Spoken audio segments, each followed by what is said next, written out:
Uso na naman ang sakit sa balat ngayong halos nakapapaso ang init ng araw. Kaya payo ng mga eksperto, ugaliing gumamit ng proteksyon gaya ng sunblock.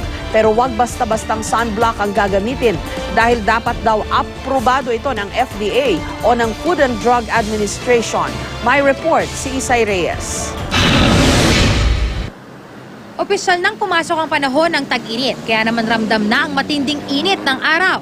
Kanina pumalo na ang temperatura sa Metro Manila sa 35.7 degrees Celsius. Kaya ang ilan kanya-kanya ng diskarte para makaiwas na masunog ng sikat ng araw. Ganito, mga mahabang manggas namin.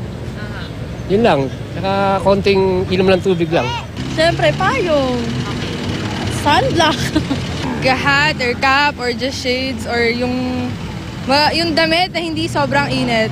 Ayon sa isang dermatologist, maaaring magdulot ng mga sakit ang madalas na pagbibilad sa araw tulad ng skin cancer, sunburn, allergy at buwang araw. Maaari rin itong magdulot ng pangulubot o wrinkle sa balat at fine lines sa paligid ng mata. Pinakamatindi ang sikat ng araw tuwing alas 10 ng umaga hanggang alas 3 ng hapon, kaya mas masama ito sa balat. Kaya importante ang proteksyon sa katawan tuwing lalabas ng bahay. Number one is exposure pa rin. So, dapat talaga photo protection. They should drink plenty of water, tsaka matatanda, lalo yung matatanda. For children, let them wear cool clothing para hindi magkaroon ng bungang araw. Ugalian din daw ang paggamit ng sunblock di lang kapag nasa beach o outing. 30 minutes bago lumubog sa tubig o lumabas ng bahay, dapat ipahid na ito at ulitin pa kung magbibilad ng matagal. Mas maganda gumamit po tayo ng sun protection factor, mag-sombrero na wide brim hat, tapos mag-umbrellas po.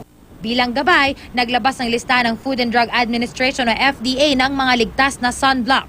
Importante raw na alamin kung notified ba ang produktong ginagamit para siguradong epektibo ito at walang ingredient na makakasama sa katawan. Isay Reyes.